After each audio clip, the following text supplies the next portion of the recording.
right, all right. All right. Good evening, everybody. My name is Shagun Additioner. Um, Welcome into United Congregation. We're doing things a little different. We had a little technical difficulties with some things. I'm not able to do the presentation for the part three, but what we're going to do now is we're going to kind of recap parts one and two and just give some real life um, experience and knowledge and different things when it comes to the way we view the world today. I have on my left and on my right members of Rapology, my father's business. We have the leader of us, Brother Aswed Muhammad, and then we have his beautiful, beautiful rib, Miss Jennifer, with us as well. Y'all say hello to the people. Hey, people. Good to be here with y'all. All right. And behind the camera and everything, we got my boy Amari. Just say hi from behind there. Hey everyone. All right. So as we get started, the first part of the series was talking about Adam and Eve. I don't know if y'all remember that. Yeah. And in the beginning, in the garden, we had Adam, we had Eve, and we had some fruit, and we had a serpent, and we had some disobedience to shift things. But we also had God's grace at the end, because remember, had He not kicked them out the garden, man, and not brought death into the world. And first of all, think about it. If there's no death, Jesus couldn't come and die. Yeah, that's true. And then we would live forever in perpetual sin. So it was an act of grace and mercy that He kicked us out the garden. So that's one way we have to start viewing life the way, because He knows what's best for us. Right. You know, I look at Brother Muhammad, who, did some time, and it sucks to have to do time. But at the same time, I'm sure it allowed you to sit down, get sober, and just talk a little bit about that. Well, you spoke earlier when you started. You talked about how in the garden there was some fruit. There were some thorns, and there's some consequences, some rules and things that's in place that we wasn't supposed to transgress. Exactly. And those things still apply today. Yes. I was one of those guys who grew up, and I didn't understand that growing up, and I ate some of that forbidden fruit. I did a lot of transgression, you know what I mean? Yeah. So, and as a result, I broke some laws, and a few months ago, I think it was last month, not the month before, at one of my brother's keeper. Yes, and I was talking about how we serve a God that's a master of setting things up. Oh yeah. So had I not been set up for that fall, like you said earlier, had there not been no death, there would be no need for Jesus to come and give us life. Exactly. So had I not taken that fall and been set up with that setback, I wouldn't be here today. Yes. Rapping to you young people. Yes, sir. As a rapologist. I know that's right. On my father's business. I know that's right. Because I hear, especially with like a lot of young ladies, I hear that, man, when I got pregnant, it slowed me down. It made me realize, I have to be more responsible and things of that nature. Have you run across young girls who, kind of had to deal with that? Oh, well, yeah. But for me, my pregnancy was a little bit different. It was more of, I needed my baby to replace the loneliness that was in me. So, yeah, it was a little bit different for me. Yes. But I know you do a lot of, you do the thing with the young ladies. You matter. You matter. And I understand that, sometimes women are broken. Young girls are broken because of things they went through.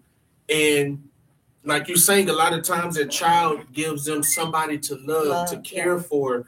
Can you speak a little to that?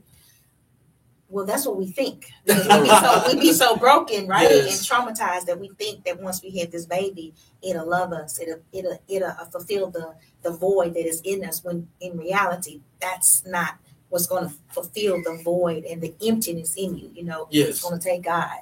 Yes. It takes God. So we know that well, one of the things about God is He loves family. Family is so Yes. important to Him. That's the Mhm. first thing He did with Adam. He gave him a Yep. rib Yep. and Yep. married him. Told him be fruitful and multiply. And we know that there's how can I put this? There's a hierarchy. Mm. You know, Mhm. it's God, Yep. it's the man, it's the wife, and not because a man is better than a wife, but it's for order's sake. Yeah. And then you have the children, and I'm bringing that out because, you know, Eve gets a lot of flack, Mhm. but the truth is, it wasn't until Adam sinned that everything went crazy. Mhm. And so we have to remember, that's why we need the men to be leaders.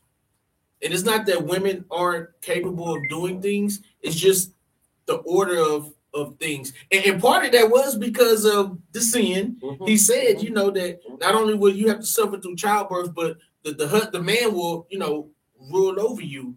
So speak to men about leadership and the young men about leadership as a man. Well, I'm glad you said. I'm glad you asked that question, man.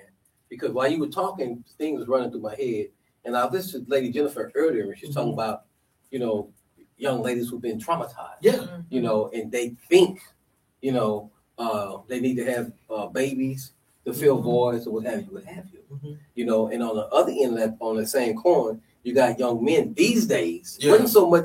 It was going on a little bit in our time, but not as much. But you have a lot of young men these days who don't have solid role models in the home coming up. Yeah. You know, and they get with these young ladies who are broken, and now you got the blind leading the blind. Mhm. So I say that to say this here.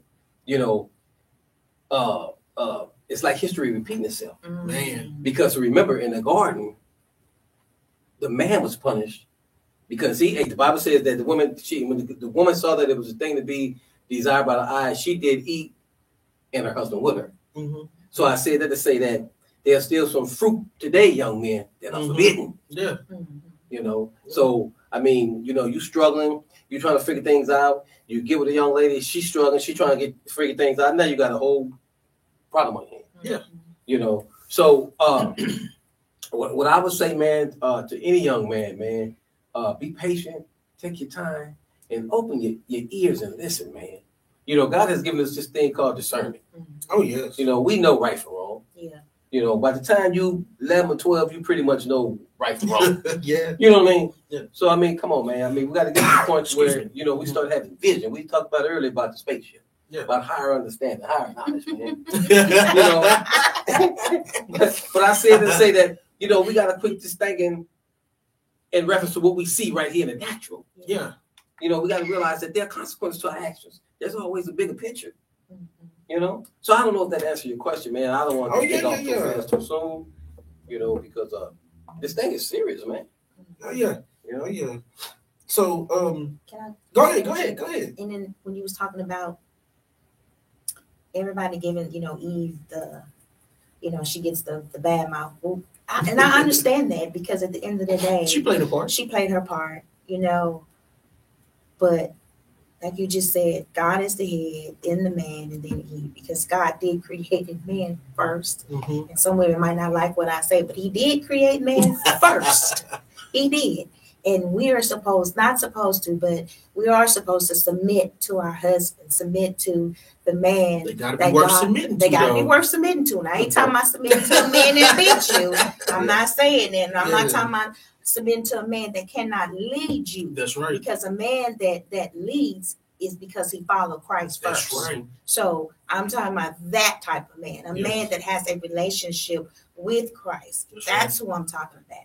And a man that can see you as the woman, as his rib, and see you for who Christ sees you for. That's right. That's the man I'm talking about. So yes, we are supposed to submit to our husband and follow that lead, the man that follows Christ. And a lot of women don't want to do that because I used to be like that. Like before I met my husband, he was like, God, I don't know if I can do all that. What do submission look like? But it's like I'm already submitting to you. I yield to you, so I won't have any issues yielding to the man that you have placed in my life to lead me and my family. That's right. So, yeah. The way I look at it, I've never been married, but I look at it like this, is that if everybody in a situation is selfless, everybody's taken care of. Because if the husband is selfless for the wife is selfless for the husband, and then being selfless for the kids, everybody's covered and taken care of. Yeah. And I think that's one of the problems we have, is everybody feel getting taken advantage of. And that's how one of the ways the enemies trick them is God is holding this knowledge from you. He don't want you to, he's trying to, but it's like, that's not the case. He knows what's best for us. Yeah. He sees things ahead of what we see. And a lot of times we think, we miss out on that girl, miss out on that guy, and the world is over.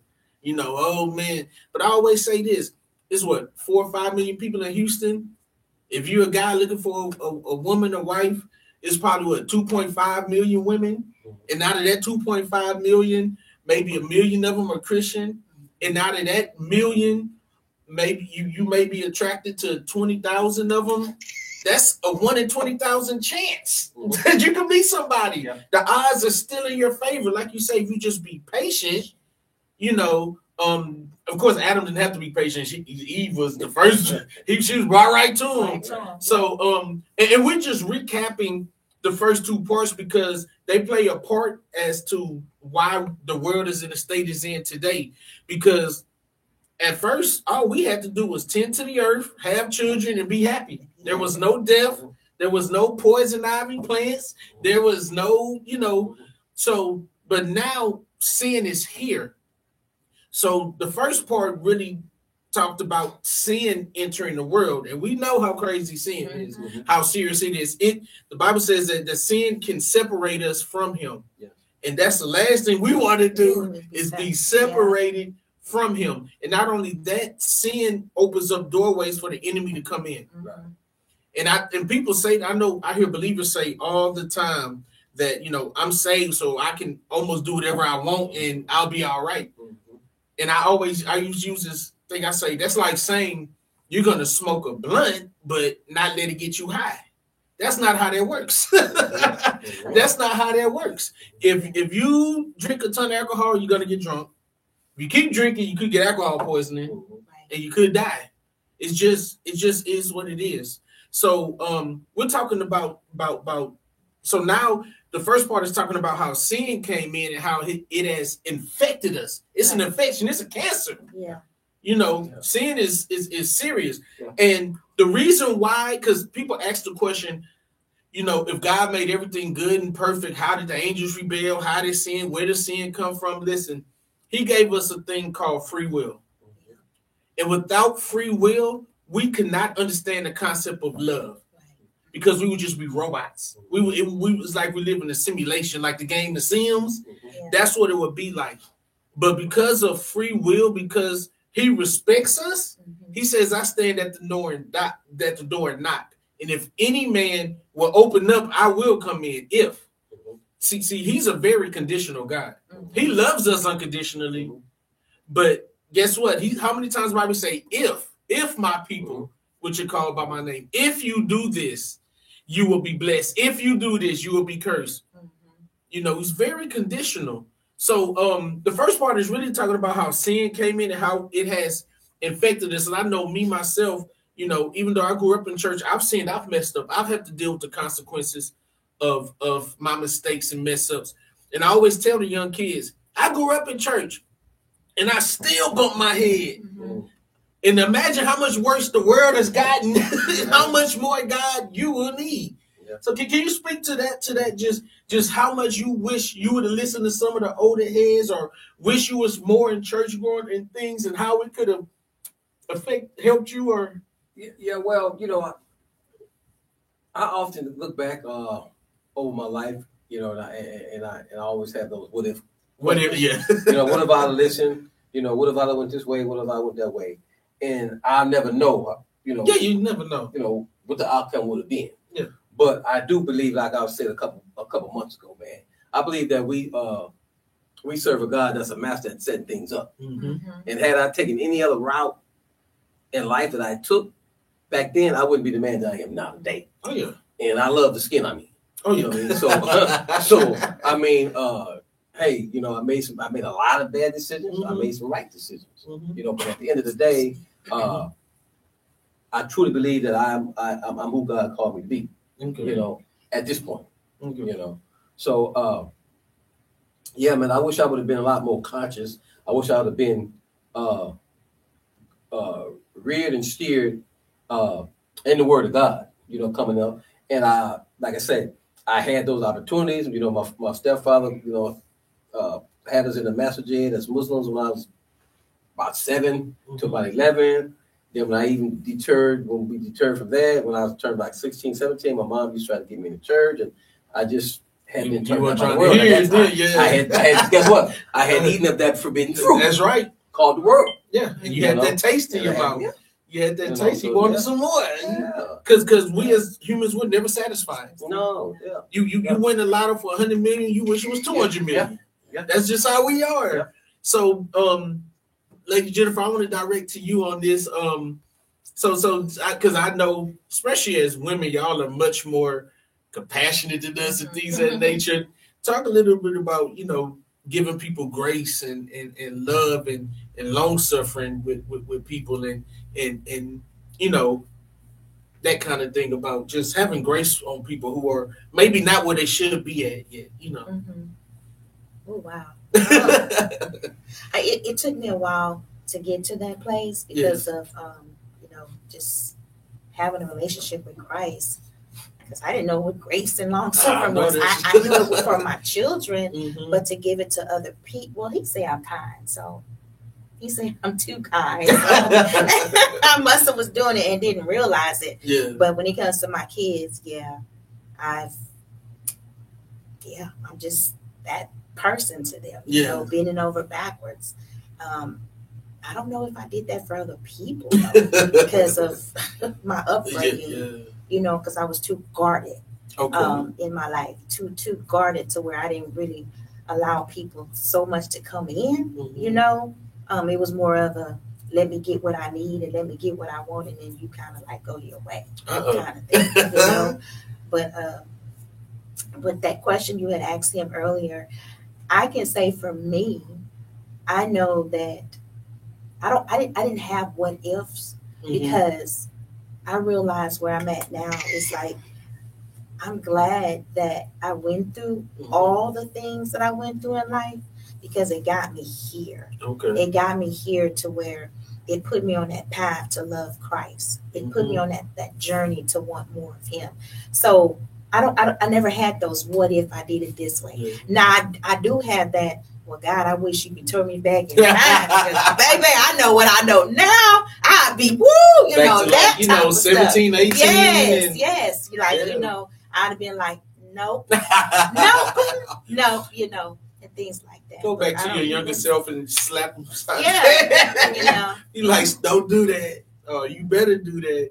So yeah, because that first day, I mean that first part where you talk about Adam and Eve and then like the serpent tricking them, you know, I fell prey to that to how can I put it? What we do is compromise a lot. We compromise, or we make excuses, or we give ourselves latitude, you know, to say, you know, we say things like it's not that bad, or you know,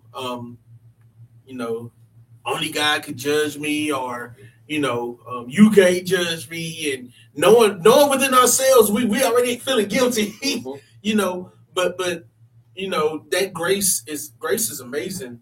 His love for us is amazing because he died. That was set in motion then when he said your seed will nip at his heel, but her seed will crush his head. Yeshua was already preparing to come. Everything was already been set in motion for him to come because he knew he had to redeem us. That's how much God loved us. Is that he wanted to redeem us. He could have just destroyed creation and started over. But he said, no, I love them. I love my creation. I am going to redeem them. So what I want to talk about now is when you talk about redeeming, we talking about forgiveness. Oh, yeah. So talk to me about, forgiveness. Is it easy for you, hard for you? Do you still have some people you need to forgive, or? Well, I don't have a problem with forgiving because God has shown me a lot of grace. Yes, sir. And there's a lot of people who have come across my path who I've messed over and let down, and they have forgiven me. Yeah. So I'm gonna have it. So I don't have a problem with forgiveness. Mm-hmm. I got a huge problem with forgetting. Mm. That's a hard one for me. And Even my son laughed at that way. I got a hard problem forgetting. I can forgive you, Yeah. but it's hard for me to forget that. Yeah. But that's actually not scriptural that you got to forget. Yeah, and forget. They just add things on stuff there. But here's the thing though. So, forgiveness is big, man, because you think about it, man. Think about it. You are on another plane, another dimension. Everything's at your foot, your feet. You've named the animals. You've named the fowl of the air. Yeah. You've even named the creature came from your rib as your woman. Everything you got unlimited power. You almost a co-creator with God. Yes. And then here comes a woman that you named that came from your rib. Caused you to lose it all. And I know that even after they would be dispersed from the garden, you still gotta look at them. So I know for a fact there was many days. You know for a fact. I know for a fact there was many days. Adam looked over at Eve. Listen, I'm telling you, We know for a fact. we know for a fact. There were many days. Struggling and come on, eat from the sweat of my brow. Many days. Many days. But here's the thing. Never once did he leave her. Yeah. He stuck it out with her Mm-hmm. because he forgave her. Mm. And when I see that, I see the mirror of Christ's forgiveness for us. Mm-hmm. I did it all, almost. Mm-hmm. Short of not too many things, but I've done a lot. Yeah. And here, I was talking to my mother a couple of days ago, and I was like, well, I just so-and-so. So she's like, baby, all them people is dead. She said, you the only one got away. Wow. You the only one. Me and my wife, we go to California, they be like, man, your husband, he was that dude. And she was like, I can't believe you. You was like, well, my husband? I be like, Ooh. y'all be quiet. Y'all be quiet.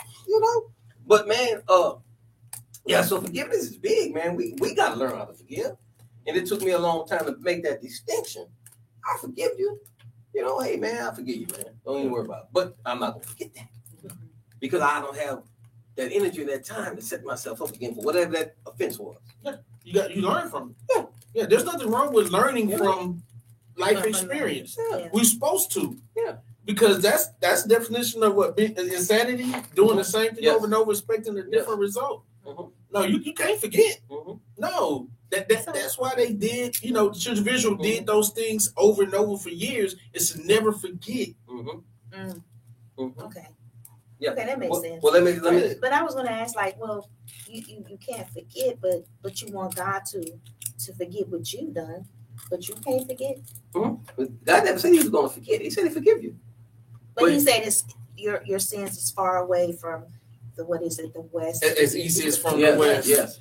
But he also says that any man who cleans his house out and goes back to the same thing, when that devil come back, he come back with 7 more devils. Mm-hmm. So I mean, if I forget that you done did me wrong or whatever once before, who's to say the second time you do me wrong it ain't gonna be worse? I got you. See what I'm saying? Mm-hmm. So no. So what it is you can't you wisdom. Yeah, There you wisdom. go. We have to Yes. take it in wisdom, and there's a difference between taking something in wisdom and then not forgetting because you're in your feelings. Right. And that's what I think. That's what he's saying. Yeah. It's not saying that he's in his feelings about it, but you have to be wise about how you do. Yeah. Because if you invite somebody to your home and they steal from you because they have a habit, are you going to invite them in again? You may forgive them, but you're not going to invite them again unless they kick that habit. Right. And that's what he's saying. Exactly. And you gotta have wisdom. Yes. And so I'm pretty sure moving forward, Adam would have wisdom. Adam was like, Yeah. all right. Yeah. Yeah. So were you gonna say something else just now? No. Okay. No, because forgiveness is such a huge thing, but one thing that I've learned about forgiveness is not really for anybody else. It's for It's for you. you. Yes, it's for you. It's for you. Because sometimes you have to forgive people when they don't even want to be forgiven. And sometimes you have to ask for forgiveness, and if they don't still forgive you, you have to be okay Yes, if you yes. know you are sincere. Forgiveness is for you, your health. Because let me tell you something, those feelings and emotions, they affect your body. I've had that where I've been I guess you could call it depressed to the point to where you literally feel the sadness coursing through your body like adrenaline. Mm. Like I've been there, Mhm. you know, and like you say, like y'all was saying, you know, I had to get to that point of borderline suicidal, so that moving forward I could understand people when they get there why they're feeling that way. Because you know, a lot of times in church when people's especially in a black church, is Mhm. you say you suicidal, they deal with everything but what you said about being suicidal. Oh, you don't really believe in God, and you don't you know, instead of saying let me deal with the root of what's going on. And so that's what God did when he kicked them out the garden. He dealt with the root. He said, y'all are now in a sinful state. I definitely can't trust you around these That's fruit. right. And That's he moved them away from the tree of life. Because if they had ate of the tree of life, they would be immortal in a sinful state. Nah, that makes sense. Yeah, go ahead. You just brought something to mind. Now, Mhm, on that same note right there, mhm, even though God put him out the garden mhm, and forgave him, mhm. he didn't forget. No, he didn't Because forget he what let they him back in did. that garden. Yeah. Oh man, come on, speak to me. He ain't let them back in that garden. That's right. But he forgave him. Yeah. The ultimate forgiveness sent his only begotten son. Why he let him back in the garden? Because he knew He didn't what we forget. are. Yeah, he had wisdom. You nigga gonna eat again. Yep, y'all gonna eat. my true fruit. I told y'all gonna eat. Exactly. Yeah, man. So, and see, with Adam, like you were saying, Adam, he named the animals. He saw a part of creation. The problem with Eve was she didn't see none of that. She came at the end. So all she know was I'm Right. here. Right. You know, Right. so that's why he went to Eve, because Adam wouldn't have went for it. Right. Adam would have, go ahead. Can I say, okay, so I know he went to Eve, right? Mhm. Because I believe that he disguised himself as, because she didn't know. No, she She didn't. didn't know. So he disguised himself as something she would recognize, to Mhm. where she would listen to that man. Is that right? Yes. Oh, okay. You kind of get into my next point. Oh, Because no, you good. Because Oh. the Bible says an angel of darkness can appear as an angel of light. Mhm. I believe we've all fell for something that looked good, Mhm. smelled good, talked good, Mhm. and it wasn't a It lick of wasn't good good. for us. Okay, so that's for the single ladies out there. Ha! Okay? For the single ladies. Talk to the single okay? ladies. Talk That's to what them. happened. Talk to them. The counterfeit came. Okay? Mhm. Disguised as your angel of light. But it was a lie. It was a lie. Nothing but a lie. Mhm. Yeah, Okay, wow. now this is for my single brothers out Uh-oh, there. uh-oh. My young brothers out there. I gotta tell them this here too, man. So it's like the brother said earlier that an angel of darkness can appear as an angel of light. Mhm. Eve, I would assume, was the most beautiful woman in the heavens Mm-hmm. to Adam. I mean, she was the first woman he saw. Yeah. You know what I mean? So I'm of the opinion these days that she was sexy. She was beautiful. My point, young men, is that God created women to be sexy, not seductive. Mm. So don't be misled That's right. by those spirits of darkness that That's appear to be spirits of light. And that's good. Yeah. Because you know, people have this thing where when you talking to somebody, looks don't matter. That is ridiculous. Speak to him, man. A guy is not going to approach a woman that he doesn't find attractive, Yes. just randomly. That's right. Now, I'm not saying it's all about looks, but that, you got to at least be able to, when you marry, wake up some next to about him and that look at him fact, and not be yes. like, Right. like, you know. How this happened? Gotcha. And so that's why we have to be ourselves at all times, even with the way we look, dress. Mhm. You enhance your natural beauty. You don't change the way you look. Right. That's why he didn't want us to know about makeup at 1st. Mhm. It's because you could look like a whole different person, Mhm. and then you wash that off, and that person you just don't even recognize them. And so, it's like the movie "I'm Gonna Get You, Sucker." Remember that movie? Oh yeah. But she pulled the wig off and the leg off, and don't make me out after you. But you can't get mad at somebody if you, like you said, sent the representative. Yeah. And that's what happens. People send their representatives, meaning they be who they know that person likes. And then when they're the real them, it's like, oh, you've changed. No, they just weren't themselves. They weren't themselves. And I always say to you young kids and stuff, be who you are at all times. And the right people who need to be around you will be around you. Right. Because you'll be yourself. Yeah. And being popular, let me tell you something about being popular. Being popular is a curse. Because when you're popular, guess what? Your name get brought up and stuff. You were nowhere near around. But because you're popular, it's easy to gossip about you. It's easy to bring your name up and stuff. You're in the spotlight. You're in the spotlight. Which brings me to my next point about character. Good character will represent you even when you're not around. Right. That's right. That's good. I like that. Because somebody could try to drag your name through the mud. Somebody could say, whoa, stop. Yep. I mean, I know we human, we're not perfect, but I know this person's character. Right. I'm willing to bet that they didn't do this or they did do this because their character precedes them. It's like, that's why when you go to court, you have character witnesses, right? That's right. To say, hey, what kind of person? Yeah. How did they handle these situations and things of the nature? When you apply for a job, what they ask you, how did you, explain a tough situation? Who referred you? Who referred you? Name a situation where it was tough and you overcame. Do you work good? They're asking these questions to find out about your character, your work ethic, things of that nature. So, I know, like you work at I believe a warehouse or something, right? Not something like that. Yeah. Something like that. So when you looking for people to work, what kind of people, like what kind of things that you look for, and what kind of things are kind of red flags? Well, first of all, I want to know if they got the work integrity. Okay. Are they going to be reliable? They're going to be punctual. They're going to be work on time. Yeah. Whether or not I can trust them, around the product and what have you. Do I got to stand on there 5 minutes or what have you? Prime example. So we were loaded up a couple months ago with a bunch of work, and it's just me and 2 other guys work there.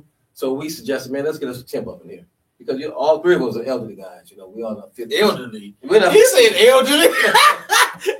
The elderly. He said it. Well, I got to make sure my supervisor. I got to make sure in case my supervisor. When you talk about that work on me, Yeah. All of a sudden, you turn geriatric. So we decided to hire a temp. Okay. The temp is that young guy, about 30-something years old. And every time you turn your back on, he's in the porta potty. for 15, 20 minutes. Yeah. Now, this summertime. It's hot in there, man. Ooh, and I'm like, dude, what is you doing in there? That's how bad he don't want to work. Exactly. In the porta potty. So that's 4 or 5 times a day. Then you get an hour break. Then you get 2:15. You done took a 4-hour break. We can't use that at this point. No, you can't. So I look for those like that, those little big things. What kind of character you got, dude? You're gonna come in. So 2 dudes came for an interview. They smell like marijuana. I'm like, so why would I hire you if you come to an interview high? So it goes back to what you were saying earlier about having wisdom. You got to be able to see things, man. Well, if I hire this dude now, he come up like this. If I see this now, then what I'm gonna see later on. Exactly. So why would I take that chance? Especially if you're around equipment and stuff. Yeah. You under the influence, and because I drove forklifts, and if any accident happened, you straight to the drug test. Don't even go home. Don't pass go. Don't collect 200. Go urinate in this cup. Yeah, that's what I do. I drive the forklift, unload trucks, and all that good stuff. Funny story. My cousin, he got a job and he fell asleep in the bathroom, and they was looking for him. And they found him in the bathroom. And so the manager put a sign, I think either on the door or in the bathroom, said, as long as you're in here asleep, you have a job. But as soon as you wake up and leave out of here, you're fired. That's a good one. That's a wrap. So, so that, man. So that's what we're looking for work. Because I believe that may help somebody to better present themselves. Well, let me ask you this here, since we talking about character. I was going to get to her real quick. Go ahead. I'll come back to you. Yes, sir. So especially for you, when it comes to looking for a significant other, what are some things women should look for men? Oh wow. First of all, they need to be in a. First of all, we shouldn't be. I feel like we shouldn't be looking. I believe that God will bring that man to you. I mean, that's just that. Well, let me rephrase it. What if a man approaches a woman? What should she be looking for in the first? However many times they talk, meet, whatever. Okay, well then, I believe, like, first of all, if he's a man of God, I mean, because you can tell. Mm-hmm. You can tell when he opened his mouth. You can tell if he's been in the presence of God. And I believe God will give you the wisdom and the discernment to know if he's for you or not. It's just us women. We see red flags and we still keep going. And it's like, no, you see that red flag, turn the other way. So that's what I feel like. I think we should see if he's a man of God. Look at his character. Character is a big thing. Is he reliable? Trustworthy? Be able to, take care of you. And like my husband always say, be a man of his word, of course. And and if he's, of course, a lovable guy, with strength, and that if you see the God in him, because that's what drew me to my husband, the God that was within him. So let me ask you this, and I'm gonna do like the baritone brother John say. I'm gonna turn up the heat a little bit. Turn it up. How important is him having a job, a car, things of that nature? Oh, that's very important. Okay, good. He's gonna take care of me if he ain't got no. Well, okay. I take this back. I take this. I say yes. It's very important that he does have a job. Has a job. He can take care of himself. He can, cook. Yeah, he can cook. Help with some of the things around the house, and of course, he's not selfish. Those are the things that you want to look for. But it is important that you look at his character. The character to me is very important. Yes, he has to have a job because two is better than one. And then God says, the man, he worked. That's right. When he created Adam, the first thing he did was put Adam to work. So how a man that's not working is going to take care of you, take care of the household? Now I can understand if y'all get together, you're married, he lose a job. That's different. But at the beginning, he has to come with the job. Okay. He has to come with the job. No, I hear you. And I'm glad you said that last part, because that's what I was going to say is that, there's nothing wrong with women. There's nothing wrong with going after the guy that has money, a good job, a nice car. But you better make sure that good character is behind it. And a lot of times we forget or lose sight of that because of the material things. There's nothing wrong with material things. But if you don't have good character, all it does is make the situation worse. That's why people, I hear people say, man, if I had more money, it would just, solve everything, change everything. Not always. Sometimes it makes what's the bad part about you worse. Yeah. Well, you could just buy a nickel bag. Now you can get a ball. You know what I'm saying? And so that character is important because a lot of women do fall prey to that where a man could provide and take care of them. But like you say, he's beating her. And she's dealing with it because of the kids or because he's paying for and taking care of the kids. She got a place. She got money. She's not wanting for anything else, but she's getting this black eye every other week.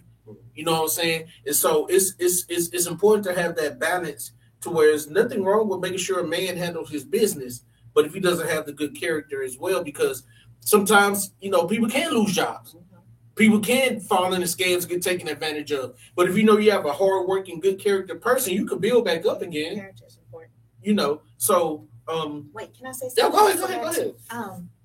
ahead. The character part is very, very important.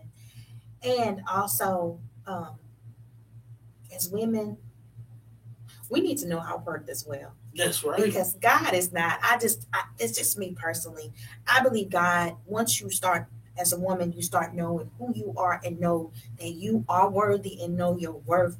God is not just going to bring you anybody to come into your life. That's just what I believe.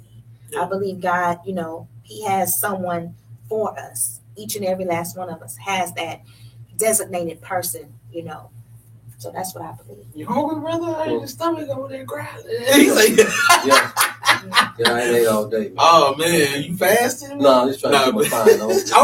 Okay. Keep your schoolboy figure.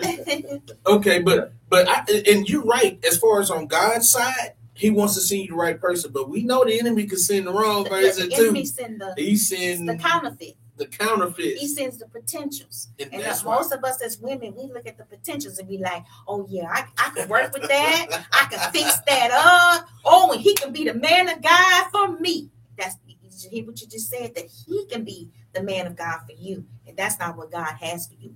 God, you're not the fixer, first of all. No, not women, at all. we think like that we can fix people. And it's like, that's not who God created us to do or to be. I also believe it's okay for women to have standard. If you have a standard, that's fine. Mm-hmm. If you want your mate to make certain amount of money, that's fine. You don't have to lower that, because a lot of women do. Because I used to be one of those, like, okay, no, I'm going to lower my standard just to meet him. No. Any man is yeah, any piece like, of a man. Yes. Nah, I remember that old saying. Yeah, so no. If you have a standard, stick with your standard. And if he don't meet your standard, that's okay too. So I believe that too as well. You say you was going to say something about character. Yeah, I was going to ask you this, oh wise one. Oh, okay. So what if what if the man meets a young lady? He got good character. He got a job. Life happens. He had to lose his job. Now she the breadwinner. She got to pay the bills. But he still got character. He's looking for a job. He can't get it. She's holding it down. But she's verbally and emotionally abusive. How that work? Can I say something about that? Yeah, you can. Okay. First of all, as a woman, I think a man knows what type of woman he's getting and who he's marrying. He knows her character. So before he married her, if she was already like that, he knew that's the woman that he married and he attached himself to. So when he lost his job, he knew who she was before he even married her. Yeah, but we got these women out here today that think they got to be a man's mama. Let me buy you a car, baby. You gonna wear what I tell you. Come here, let me fix your tie. Let me no, you don't wear that. Take that off. I'm gonna wear this. And you got brothers say, okay, good. Just like little boys. Okay, that's the problem. He's not a man. I feel like that's still. So he don't have character. He hasn't developed his character because he's still acting like a little boy. Because that's not a man. That's not a man of God. A man of God stands in his authority. He stands in who God has called him to be. That priest of his home. That's a man of God. Now, a man, it's different. A man that's what you're just talking about. Don't put that on. The wife telling him, let me put it. That's not a man. It's still a boy. Well, let me turn this up one notch. Let me do it. Let me turn up just a notch. I ain't gonna turn up much. Well, what about church hurt? When you're in the church and they're telling these single brothers,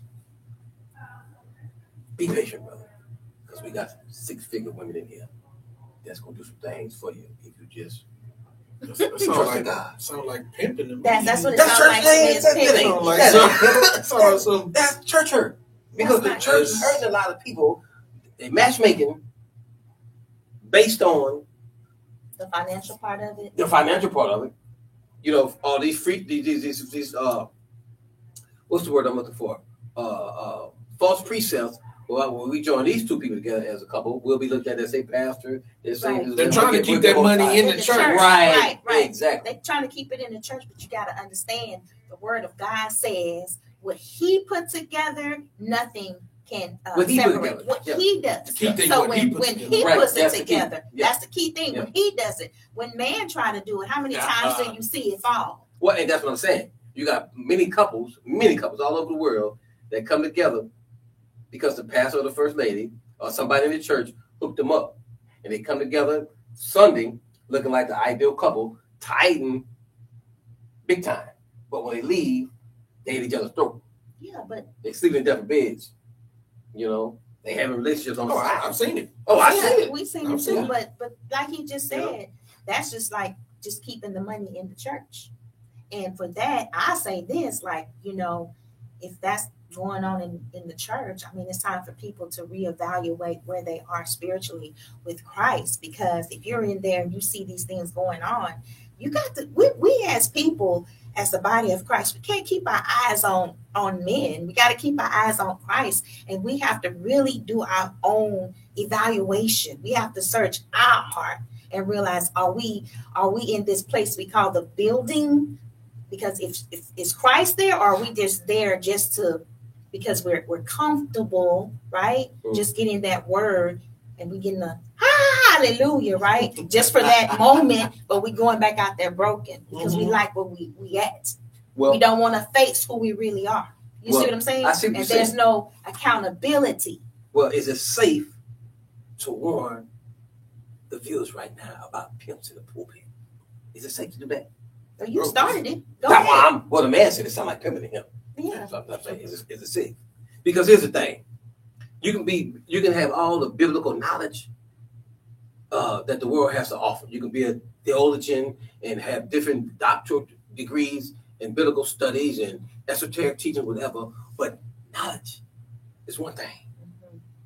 But it's not what you know that makes you wise. See, wisdom comes with the proper application. That's right. Of knowledge. So miss me with all that. I got a white collar on, and I've graduated from Harvard and what does that have to do with your salvation? Some smart foods. Yeah. Smart foods. Or the way that you're applying the word of God. Right. Because a lot of people see knowledge is power. A lot of people take that knowledge and that power and they misuse it. Yeah. And we got the world as it is today. Well, yeah, that's why I tell people money don't make the world go around. It's knowledge. Mm-hmm. It's knowledge. That's how the elite control, by knowledge of certain things.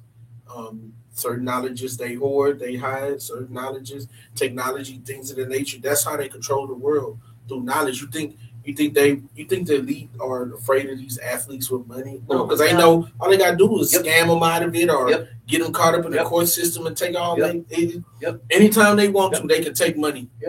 Anytime they want to, they can take your money, your wealth, whatever. It's knowledge. But if you know how to live and trust Him, you will be all right if you have the knowledge of Him. Yes. Because he's the one who created everything, so He know how everything works and operates. And so, as we get ready to close this part one, I just want to remind everybody, as we're talking about, the fall in the garden, Adam and Eve, man and woman, no matter who makes the money in the relationships, no matter any of that, we will be judged off of what we are responsible for. So if your wife makes the money and she's the literal head of the house doing a man role, it does not matter what you decide. You're going to be judged. If you're the man, you're going to be judged as you were the head. And were you the head as you should have been? And as a woman, were you the submissive helpmate that you should have been? And if you weren't, you're still going to be judged according to what you should have been living as that. So we have to remember that we have to be who and what we're called to be. Nothing more, nothing less. Some of us are working hard and we become CEOs of companies when He's called us to be janitors because of the people we're going to reach. There's some of us who have no ambition in life and we're janitors when He called us to be CEOs because of what the journey He has for us. We have to know, we have to be in tune with Him, and so He can have us where He wants us to be in life. But a lot of times we get caught up by life. We caught up in thinking you have to go to college, you have to get this good job and make this certain amount of money. For some people, that's what they're called to do. For some people, they're called to other things. So we have to be in tune with Him to be where He wants us to be in life. He didn't intend for us to be in a sinful state. He didn't intend for hell to even have to be made and all of that. But because of our choices, because of Adam and Eve's choice in the garden, we're sin is now in the world. So we have to learn how to navigate this world and navigate around sin.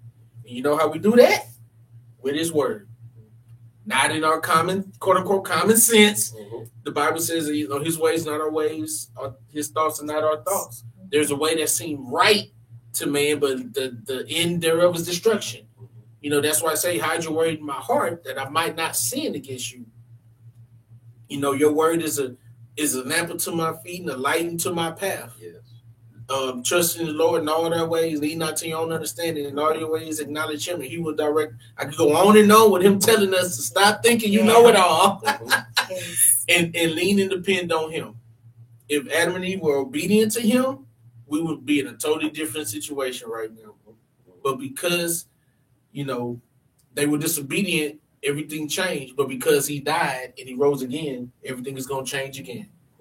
So, can I add something to that? Yeah, go ahead. And you know, when you said that because He died, we live and rose again. Mm-hmm.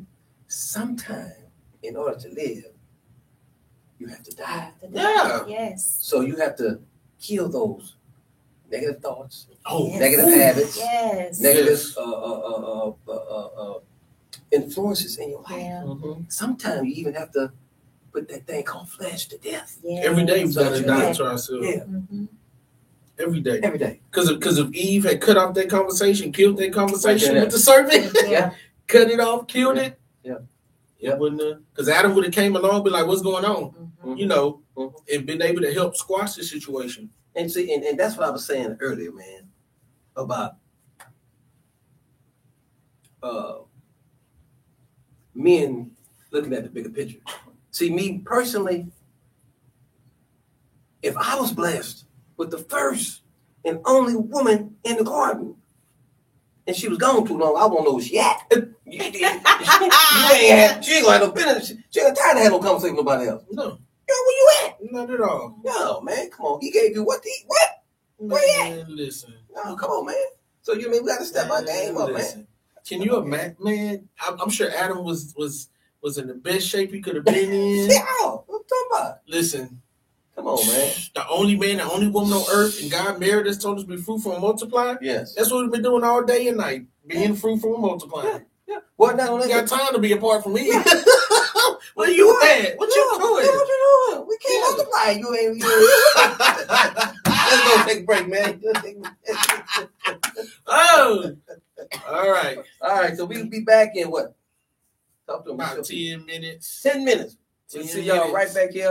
Same place, same time, same Get you channel. some popcorn, use the restroom, get you some coffee or something. And don't stay long because you don't want to miss the next episode of My Father's Business.